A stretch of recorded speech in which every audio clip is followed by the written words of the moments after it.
eres el Rey. Tú eres un Dios imparable, Señor, y por eso te alabamos. Por eso en nuestros hogares levantamos nuestro cántico, nuestra alabanza solo a ti, Señor. Porque tú eres un Dios imparable. Porque eres exaltado. No me falta nada si te tengo a ti. Oh, Señor,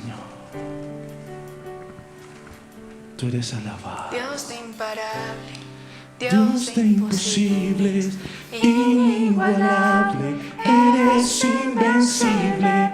Dios imparable, Dios de imposibles, inigualable, eres invencible. No tengo temor de mi corazón, tú tienes el control. Tú tienes el control, Señor.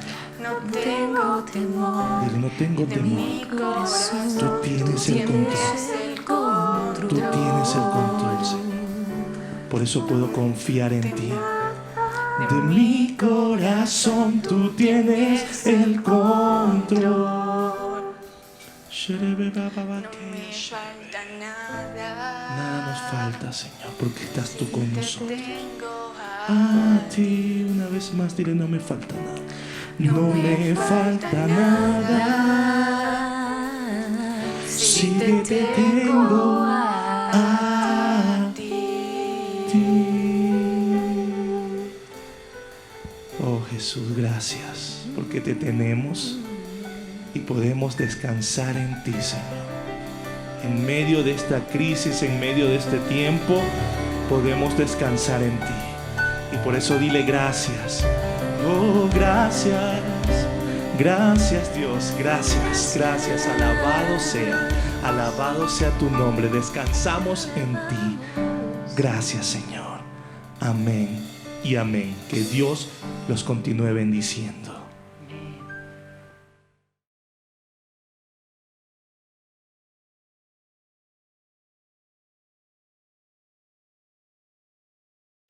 Buenas tardes, amada iglesia, es un gusto y un placer poderlos saludar por este medio. Hoy le invito a que usted abra su palabra en Primera de Crónicas 29, verso 11. Alabanza del rey David a Dios. Verso 11. Tuya es, oh Jehová, la magnificencia y el poder, la gloria, la victoria y el honor, porque todas las cosas que están en los cielos y en la tierra son tuyas. Tuyo, oh Jehová, es el reino y tú eres excelso sobre todos. Las riquezas y la gloria proceden de ti, y tú dominas sobre todo. En tu mano está la fuerza y el poder, y en tu mano el hacer grande y el dar poder a todos. Verso 14. Porque ¿quién soy yo y quién es mi pueblo para que pudiésemos ofrecer voluntariamente cosas semejantes? Pues todo es tuyo, y de lo recibido de tu mano, eso te damos. Indudablemente el rey David era un hombre de reino, y en esta porción de la palabra podemos identificar tres aspectos muy importantes que lo llevaron a él a tener un reino y una vida próspera. El primer aspecto es que David siempre glorificaba al Señor. La palabra nos enseña que él tenía un corazón de adorador y él siempre le daba gloria y honra a él y lo reconocía como el Todopoderoso, como la fuente de vida y de poder. El segundo punto era que David reconocía que todo, absolutamente todo le pertenecía al Señor. Dice, porque todas las cosas que están en los cielos y en la tierra te pertenecen, porque las riquezas proceden de ti. Y el tercer y último punto es que asimismo de eso que el Señor le daba, David también le entregaba al Señor de manera abundante. La palabra nos enseña que él nunca le entregó al Señor una ofrenda que no le costara. Así que hoy le invito a que nosotros diezmemos y ofrendemos con el corazón de David, teniendo esa visión de reino, porque siempre cuando nosotros le damos el primer lugar al Señor en todo y le reconocemos, Él siempre va a traer abundante vida y prosperidad a nosotros. Dios les bendiga, un abrazo gigante, adiós.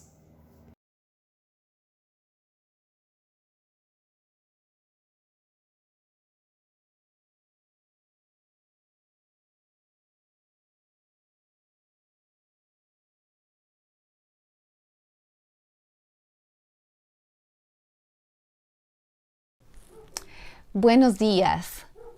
Hoy vamos a seguir caminando en el tema del amor y por eso voy a traer una palabra para comenzar.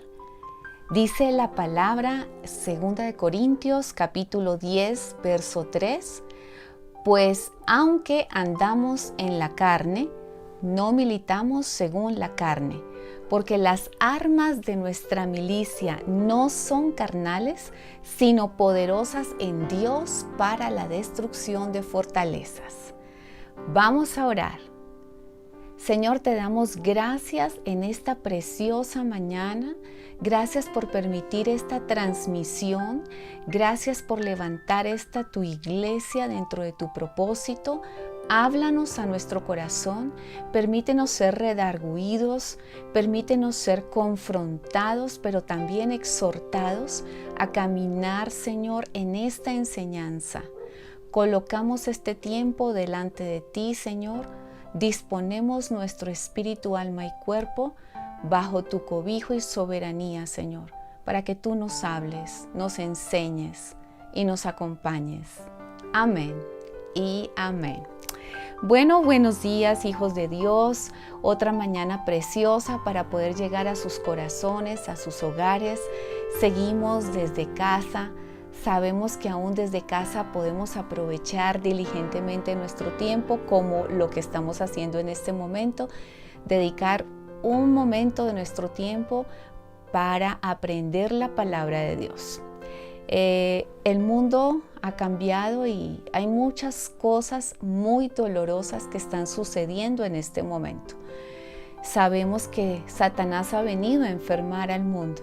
Y no solamente con los efectos de un virus llamado COVID-19, sino con todas las consecuencias que esto trae para la vida de las personas, tanto físicas como emocionales, como en crisis económica, etc. Pero si nosotros estamos en línea, estamos bajo el amparo y el cobijo de Dios, de seguro que este tiempo jamás lo olvidaremos, porque también es un tiempo de comunión, es un tiempo de alineación, es un tiempo de purificación, y eso es lo que ha venido hablando Dios a mi corazón. Y por eso qué lindo que nosotros podamos empezar meditando en esto, porque estamos viendo muchas cosas alrededor y yo creo que Dios ha subido su tono de voz. Pero aunque haya subido su tono de voz, su amor no cambia. Pero a veces es necesario subir el tono de voz. Eso es como cuando, no sé, tú estás en casa con tus hijos o cuando eran pequeños, en tu afán de guardarlos, de enseñarles, de formarlos. Cuando ellos no obedecían, tú tenías que alzar tu tono de voz, levantar tu tono de voz, ser más firme. Pero eso no significa que tu amor cambiara, pero sí significa que es necesario llamar la atención. Y yo creo que este es un tiempo en que Dios nos está llamando la atención, especialmente a nosotros, sus hijos. ¿Por qué? Porque nosotros conocemos su verdad, porque es necesario caminar en esta verdad y anunciarla al mundo para ver cambios. En este momento estamos pidiendo y yo estoy esperando un derramamiento del Espíritu Santo y la manifestación de su amor como nunca antes. Pero esto no se va a lograr solamente diciendo, Señor, ven pronto, o Espíritu Santo, ven y haz tú la obra. Yo creo que Dios nos está llamando a cada uno de nosotros a que sea esa voz profética, pero no solamente para anunciarlo, sino también para actuar. Y es por eso que nosotros como iglesia necesitamos alinearnos a esta palabra. Necesitamos realmente cimentarnos y arraigarnos en su amor, como lo aprendimos hace 8 días con Pedro, que ya no se volvería a llamar Simón, sino que una caña movida por el viento viento o sacudida por el viento, sino que ahora sería Pedro, la roca. Y eso es lo que Dios está esperando de nosotros, sus hijos, porque nosotros somos la roca, nosotros somos piedras vivas. Estamos construyendo una casa, esa casa se llama Sion y es para que tú y yo habitemos en ella por siempre, siempre, siempre. Entonces, dentro de las cosas, hijos de Dios, que debemos cambiar, que debemos empezar a hacer, es salir de un estado de complacencia. ¿Qué es la complacencia? Quiero hacer énfasis en esto porque esto es lo que ha venido hablando Dios a mi corazón. La complacencia es un lugar donde tú te estacionas pensando que todo está bien y pensando que lo has hecho bien.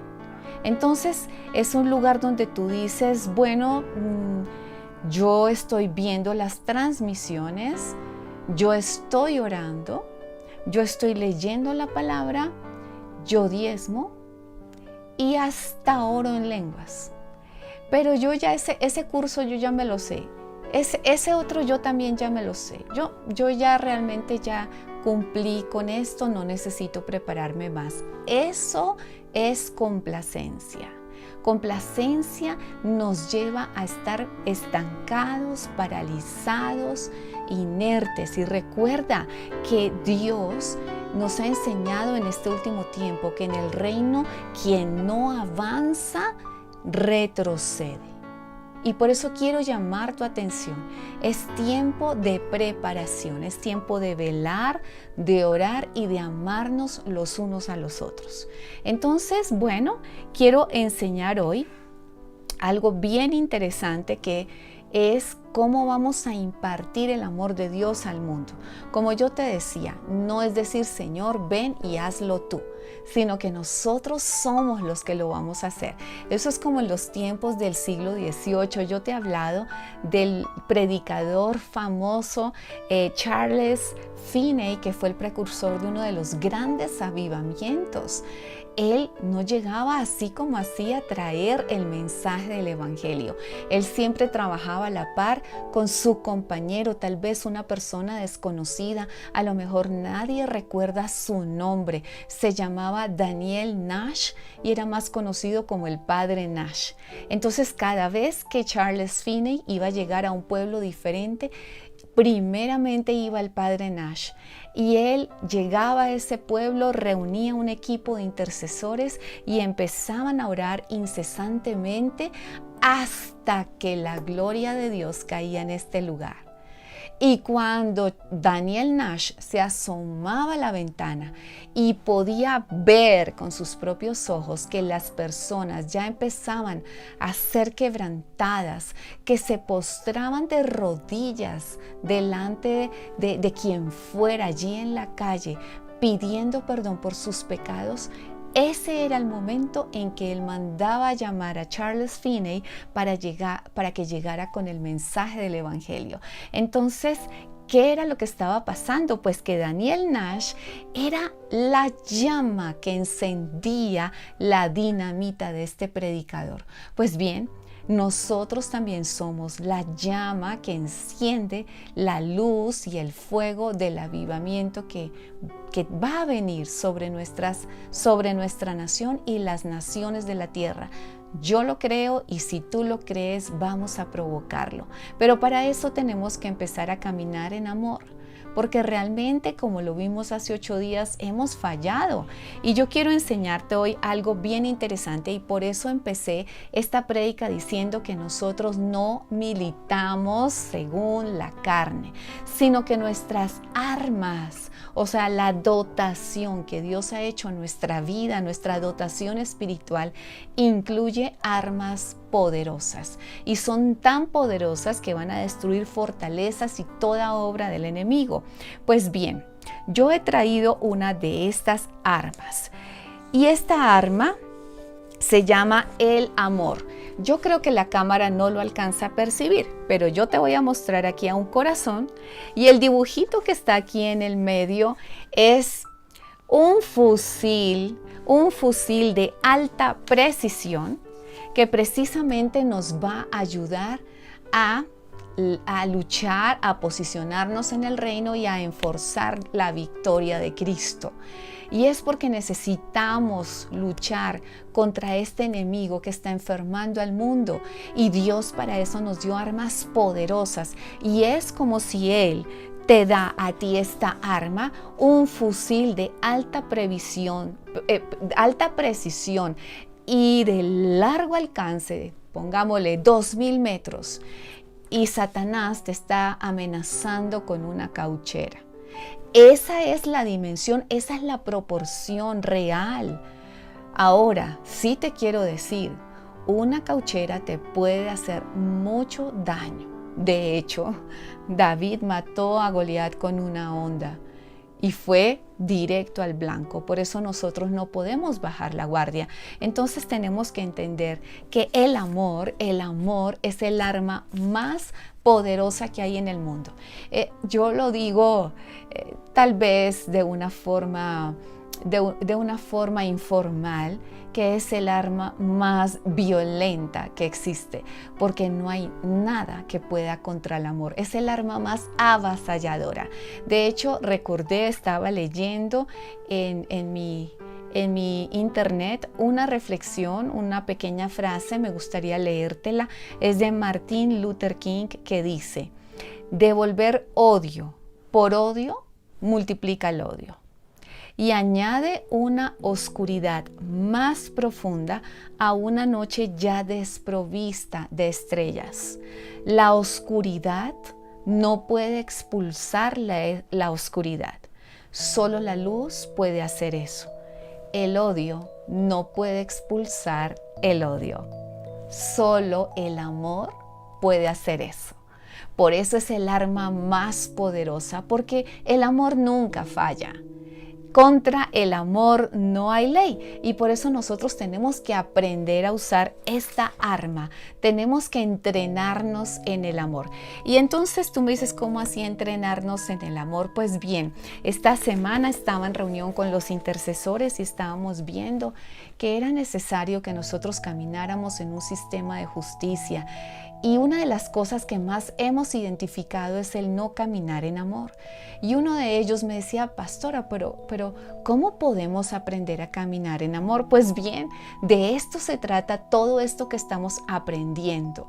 Como el amor es un arma, pues vamos a tener que entrenarnos. Es decir, yo no te voy a enseñar a usar un fusil que usan los SEALs o el equipo SWAT, un fusil de alta precisión. Yo no te puedo enseñar a usarlo. Yo te puedo entrenar a usarlo. Entrenar a usarlo. Enseñar es hablar. Entrenar es experiencia.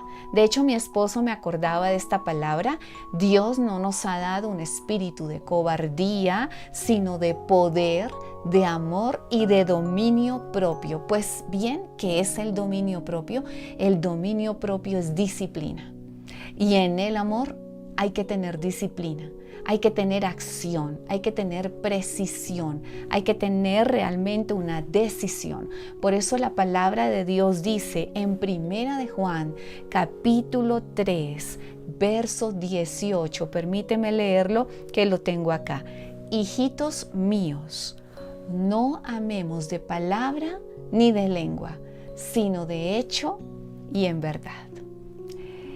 Es como mi esposo preparando entrenamientos médicos. Le estaban organizando un curso y ustedes saben, en un momento de pandemia, de aislamiento, yo le decía: ¿cómo vamos a hacer? Entonces, amor, pues dicta el curso más bien a nivel virtual.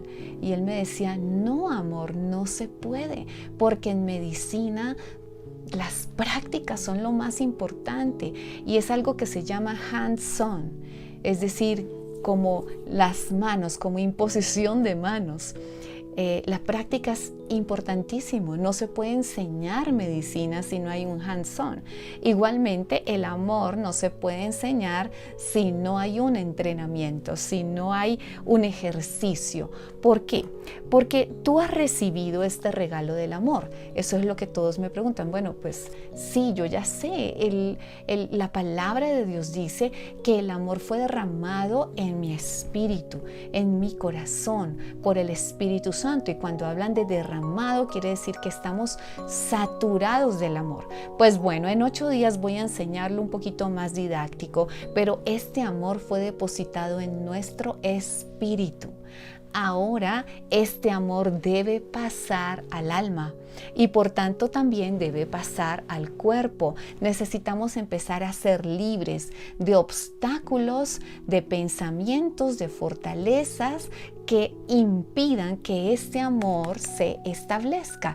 Y por eso es que nosotros necesitamos abrir este regalo, necesitamos conocerlo. Ha venido a nosotros en forma de semilla, pero cuando tú lo siembras, cuando tú lo das, este amor crece, este amor se fortifica, este amor se multiplica y sobre todo, este amor produce resultados. Y por eso es que la Biblia lo llama la ley real. ¿Te acuerdas?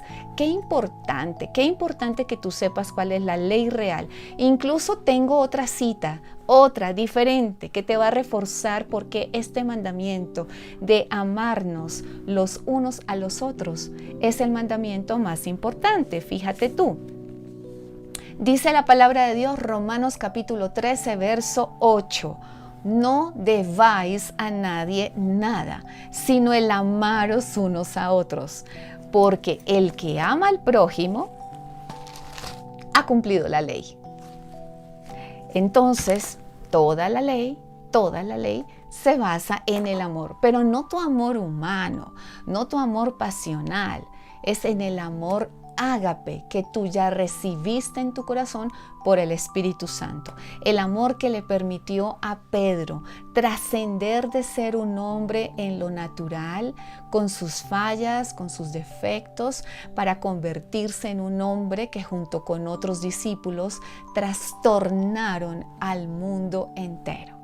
Y eso es lo que Dios quiere hacer contigo y conmigo. Entonces, si nosotros vamos a aprender a hacer el entrenamiento, cómo vamos a usar este fusil de alta precisión al mejor estilo SWAT, tenemos que aprender lo primero, y es que el amor perdona. Es mi primer punto y es en lo que yo me voy a basar en esta prédica. El amor de Dios perdona. Y puede ser algo muy lógico, pastora, eso yo ya me lo sé. Ok, sí podemos saberlo, pero entonces, ¿por qué nuestros corazones siguen guardando ofensas? ¿Por qué nuestros corazones aún pueden expresar la falta de perdón? Porque Jesús lo decía, porque los apóstoles hacen énfasis en esto. Fíjate, el apóstol Pablo, mira lo que escribe a la iglesia en Éfeso. Este sí lo quiero leer directamente de la Biblia. El apóstol Pablo le escribe a una iglesia, no le escribe a los no creyentes, le escribe a la iglesia. Efesios capítulo 4, verso 32 dice, antes bien, bueno, me gustaría leerlo desde antes. Verso 30, no contristéis al Espíritu Santo de Dios, con el cual fuisteis sellados en el día de la redención. Quítese de vosotros toda amargura, enojo, ira, gritería, maledicencia y toda malicia. Antes sed benignos unos con otros, misericordiosos, perdonándoos unos a otros, como Dios también os perdonó a vosotros en Cristo Jesús. Y quiero volver a leer esa frase, como Dios también os perdonó a vosotros en Cristo. porque ahí está la clave de mi mensaje. Ya sabemos que nos tenemos que amar, pero ¿cómo nos tenemos que amar? Mira, no son diciéndonos palabras bonitas ni mandando WhatsApps bonitos. Realmente esto amerita acción de nuestra parte. Y lo primero que Dios nos quiere enseñar es acerca del perdón. Fíjate que el apóstol Pablo también le escribió a la iglesia en Corinto. Vamos a leer 2 de Corintios capítulo 2, verso 10. Dice, y al que vosotros perdonáis, yo también.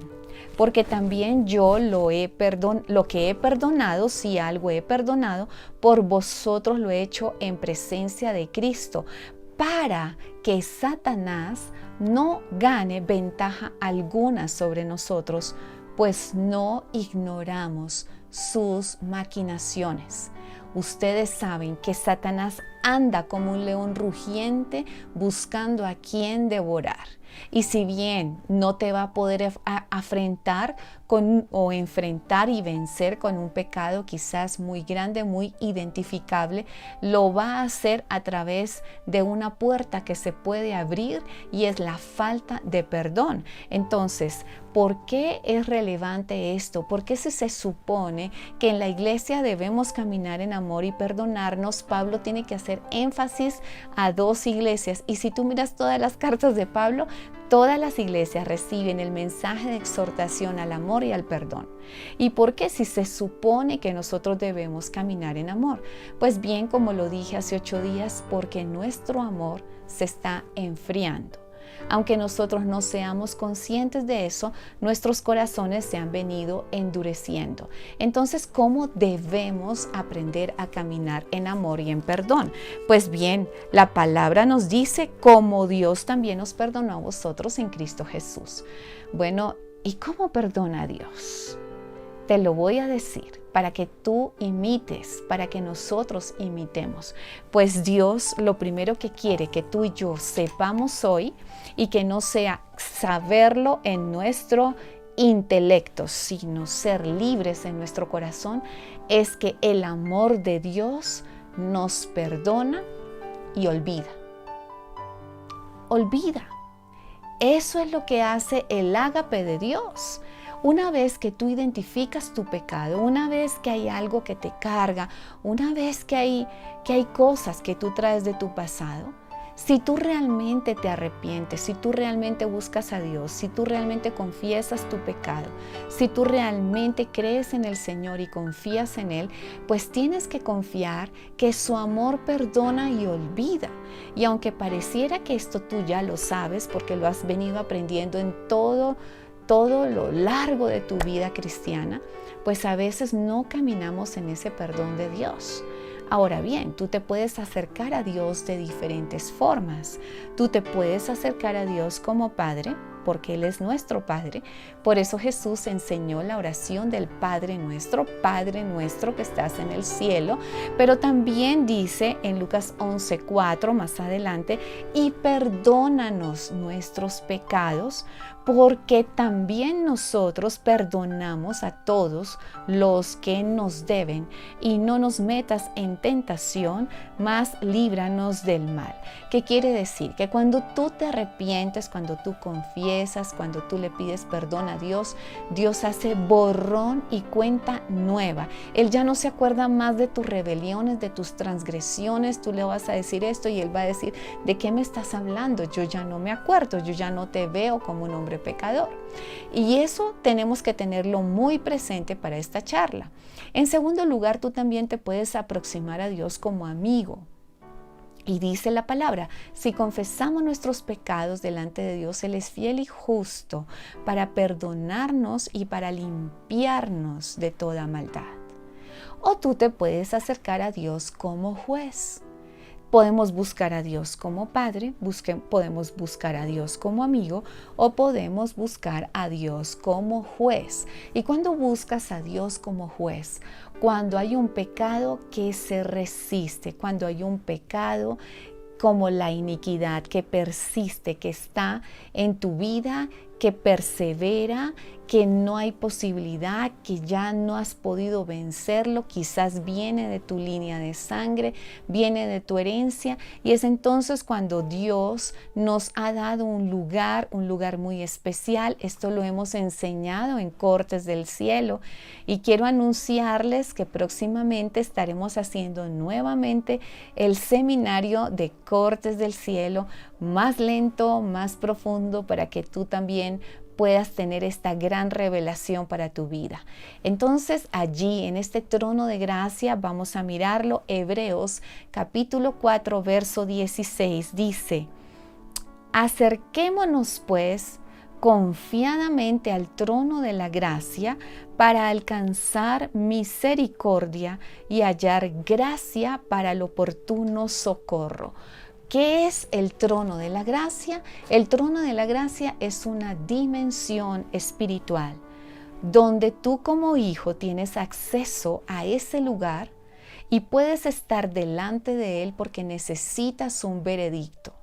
Porque Satanás ha presentado una acusación contra ti.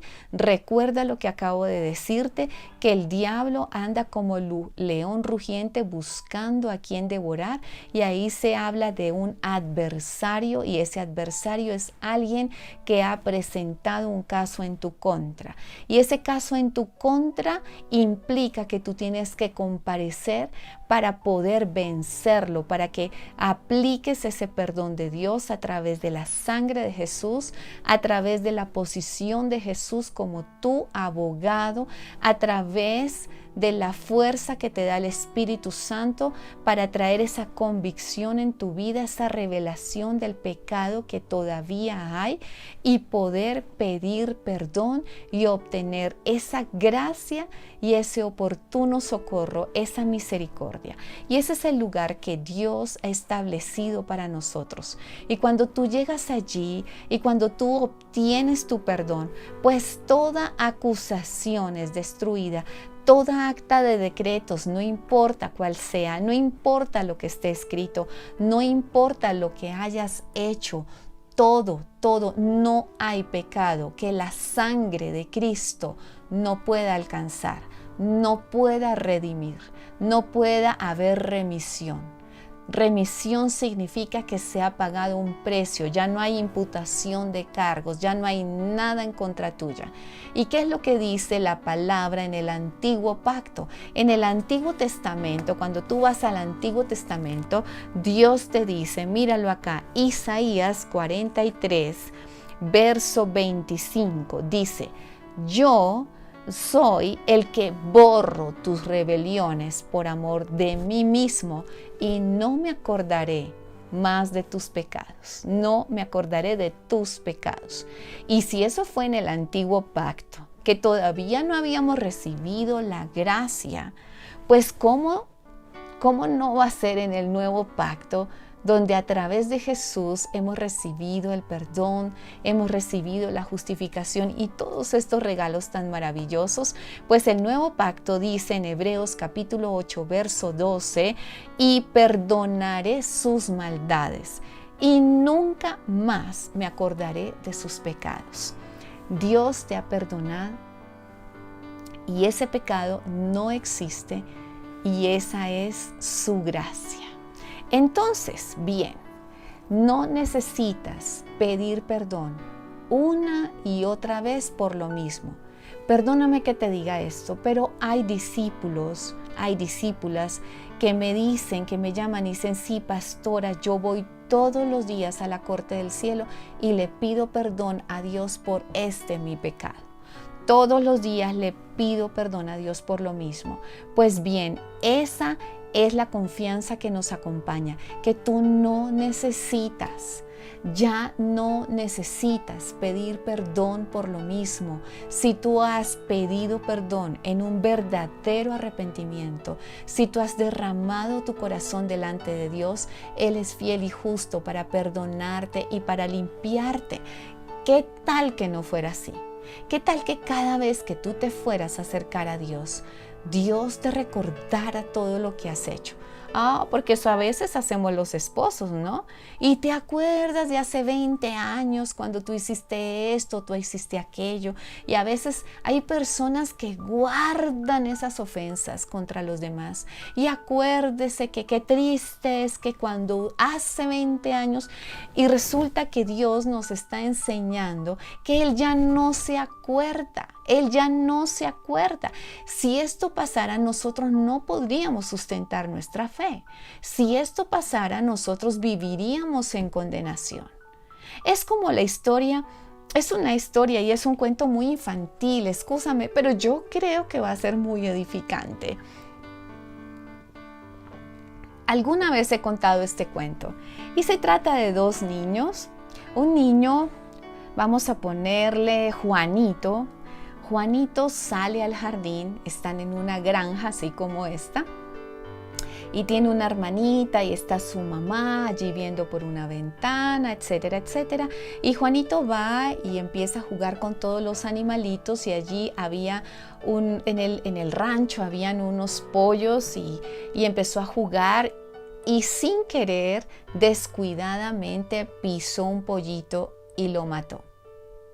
Y cuando Juanito vio el pollito y lo cogió y lo sacudió, el pollito estaba muerto. Pero había muchos pollitos y Juanito tuvo miedo. Entonces cavó un hoyo y enterró el pollito. Y volvió y tapó. Y como habían muchos pollitos, no dijo nada. Realmente él se atemorizó. Y bueno, volvió a su casa por la noche, en fin, y la mamá estaba allí delegando algunas labores de casa. Y bueno, ¿quién va a lavar la loza? Y su hermanita dice, Juanito. Y él dice, ¿ve? ¿Yo por qué? Y ella le dice en secreto, yo vi lo del pollito. ¡Oh! Y él entonces le da un susto, le da un miedo y él dice, sí, mamá, yo voy a lavar la loza. Y al otro día, bueno, vamos a tender la cama. Juanito, tiéndeme la cama, le dice su hermana manipuladora. Y él, ¿y yo por qué? Dice, cuento lo del pollito. Entonces él fue a tender la cama. Y cuando se iban a la escuela, la hermanita le quitó su lonchera. Y él, ¿pero por qué me vas a dejar sin lonchera? Si no me da lo suyo, cuento lo del pollito. Y así empezó a manipularlo y a manipularlo. Y llegó un momento de tanta angustia y de tanta presión que Juanito no aguantó más y fue a hablar con su mamá. Y le dijo, mamá, quiero venir a hablar contigo. Y ella le dijo, sí, dime qué pasó. Dijo, mamá, yo quiero confesarte que hace como 15 días, imagínate, ya llevaba 15 días de soborno. Hace como 15 días yo salí a jugar y yo descuidadamente, te lo prometo, fue sin querer, pero yo maté un pollito. Entonces la mamá se sonrió, asintiendo con su cabeza, y él decía, ¿pero por qué te sonríes? Le decía, ay, hijo, ¿por qué no me lo dijiste antes? Ese día, cuando tú estabas en el jardín, yo estaba observándote por la ventana. Y yo me di cuenta cuando tú mataste el pollito, cuando abriste un hoyo y cuando tú lo enterraste.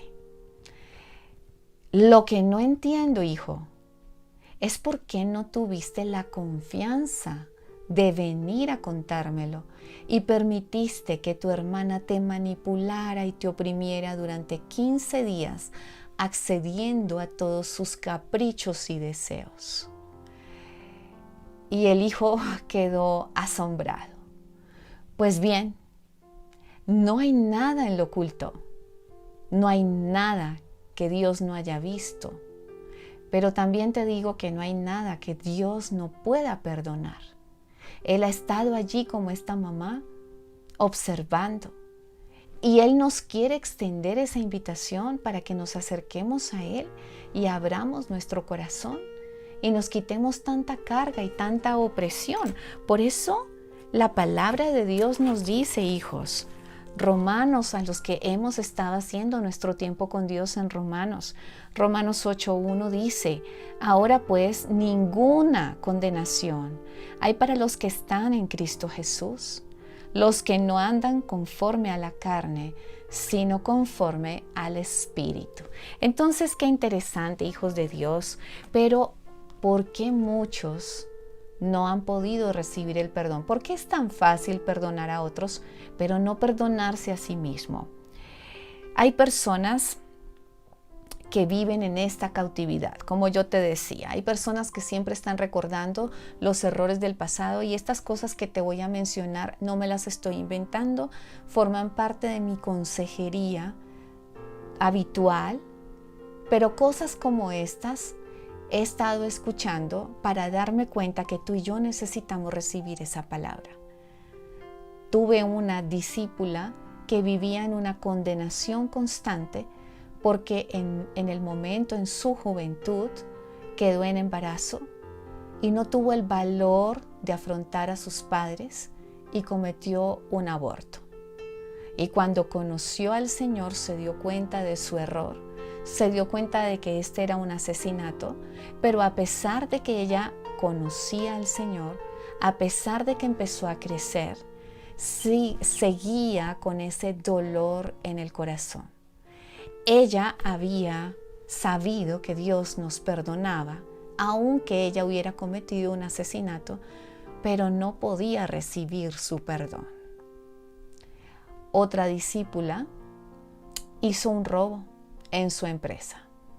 Se dejó influenciar por compañeros, manipularon, hicieron una doble contabilidad y la sorprendieron. La echaron de su trabajo y le pusieron una demanda. Y ella tenía tanto miedo, tanta vergüenza, que no podía perdonarse a sí misma. Sobre todo la vergüenza con sus propios hijos. No sabía cómo iba a afrontarlos.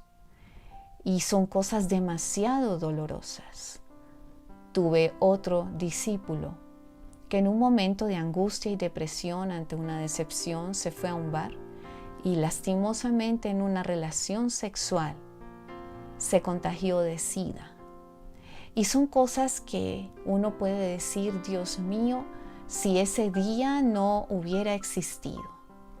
Personas que se han divorciado y pastora, la verdad yo tuve la culpa. Yo fui infiel. Yo cometí el error. Y cuánto lo lamento. Y viven con esa carga y viven con esa opresión. Pastora, permití cosas demasiado dolorosas y vergonzosas en mi vida. Perdí tiempo valioso. Si tan solo no me hubiera asociado, si tan solo no hubiera hecho ese negocio, ¿cuánto tiempo perdí? E historias como estas, hijos, hay muchas. Si tan solo pudiera devolver el tiempo, si ese día no hubiera existido. Entonces, cuando no podemos perdonarnos, empieza a embargarnos una infelicidad, culpa, enojo, desasosiego, y es como una muerte lenta en nuestro interior. Pareciera ser que los sentimientos de infelicidad siempre están con nosotros y nos alejan de Dios y nos alejan incluso de las personas que amamos. Incluso hay personas que han tenido tanta condenación que hasta han culpado a otros de sus propias desgracias. Y la palabra de Dios esta mañana que estaba en mi tiempo con Dios, me encontré con esta palabra, permíteme leerla. Hebreos capítulo 4, verso 1 dice: temamos, pues, no sea que permaneciendo aún la promesa de entrar en su reposo, alguno de vosotros parezca no haberlo alcanzado. ¿Recuerdas? En cuanto al tema del reposo de Dios, hay mucho que predicar. Hay diferentes dimensiones del reposo de Dios y de seguro va a ser una de nuestras prédicas. Pero permíteme pararme y estacionarme con base en el tema que estamos exponiendo, pues este reposo significa la gracia. Es la gracia donde tú obtienes un perdón y tú no lo mereces. pero es un regalo de Dios que tú aceptas como el regalo del amor. Y ya vamos a ver la gracia, aunque realmente la gracia envuelve el amor, solo que yo lo voy a tratar como un tema diferente. Descansar nuestra conciencia, porque sabemos que ya no estamos en condenación. Ese es el reposo de Dios. Y por eso Jesús decía, venid a mí, todos los que estáis cargados y cansados, y yo os haré descansar.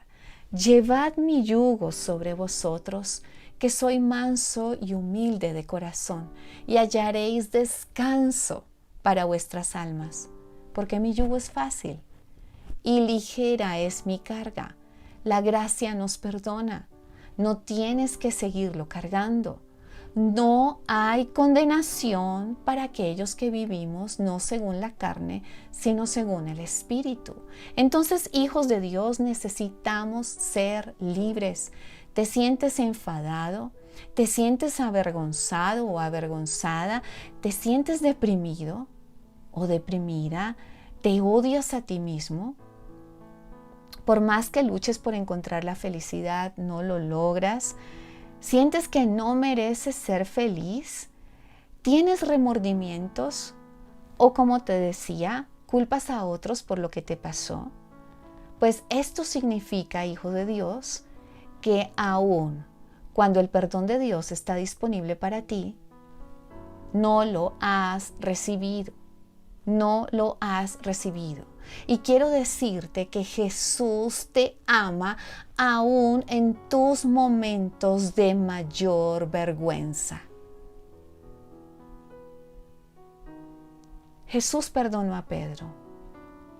Pedro había abandonado a Jesús, pero Jesús nunca abandonó.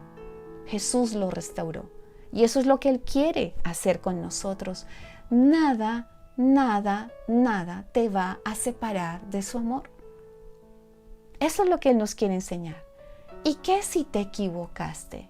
Sabes, la palabra de Dios nos dice, por cuanto todos pecaron, o todos pecamos más bien, están destituidos de la gloria de Dios, siendo justificados gratuitamente por su gracia mediante la redención que es en Cristo Jesús. Sabes, yo sé que muchos desearían volver el tiempo atrás y llegar hacia ese momento y que ese día no hubiera existido, pero sabes una cosa, no lo necesitas. Porque los brazos de Jesús son suficientemente extensos para ir a lo más profundo que hayas llegado, a lo más hondo que hayas llegado y rescatarte de ese lugar y restaurarte. No hay nada que la sangre no pueda perdonarte. Y este es el mensaje que quiero darte. Perdona tus equivocaciones como Dios lo hace, porque Dios perdona y olvida. Deja el pasado donde quedó. La palabra de Dios nos dice, Salmo 32, verso 1, bienaventurado aquel cuya transgresión ha sido perdonada y cubierto su pecado. Bienaventurado el hombre a quien Jehová no culpa de iniquidad y cuyo espíritu no hay engaño. Lee todo el Salmo 32. ¿Sabes qué significa que Jehová no culpa? Significa que no hay cargos en tu contra, no hay acusaciones, no hay nada, es borrón y cuenta nueva. Entonces no tienes por qué seguir con ese sentimiento. Mira, hay un testimonio muy hermoso que lo he dado y lo voy a tratar de abreviar mucho, pero es de una pareja de pastores que testifican incluso en las redes sociales de todo lo que les pasó. Ella nace pastora, nace dentro de un hogar cristiano desde sus 7 años, conoce al Señor y es una niña ejemplar que se casó como una doncella, que formó un matrimonio con hijos, etcétera, etcétera. Pero recuerda que el enemigo siempre actúa con sutilezas y algún día llegó a su iglesia un varón y ese varón empezó a expresarle su admiración por ella. Pastora, qué bien que predicas. Pastora, qué profundidad de tus mensajes. Pastora, es que quiero seguir estudiando contigo, qué sabiduría. Y estas adulaciones empezaron a penetrar en su oído de una forma tan diferente que, para resumirte la historia, y ella misma lo testifica, no sabe cómo, pero en realidad cayó en el pecado del adulterio.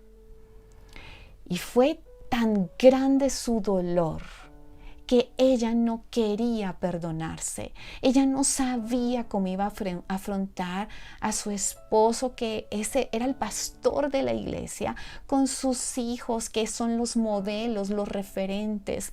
Y ella sintió que el mundo se le acababa y ella no podía perdonarse.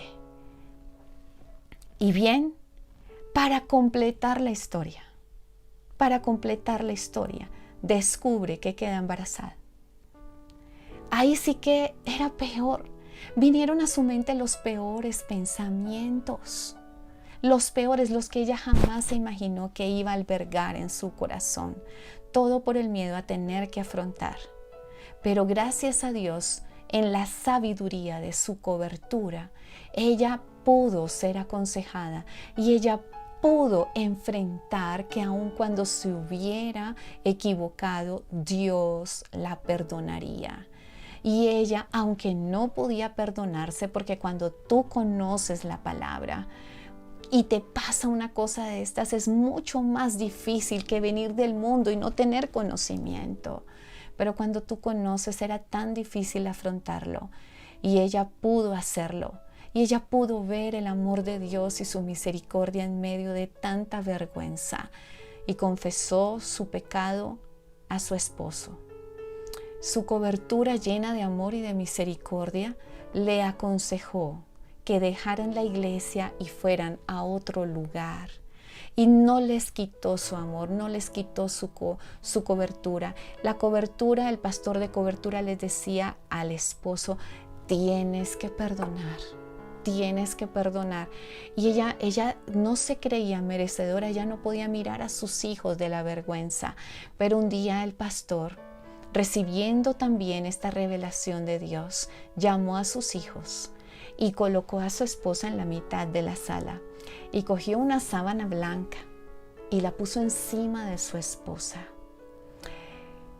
y la cubrió con la sábana y le contó a los hijos la verdad y le instruyó a sus hijos de abrazar a su mamá y de perdonarla.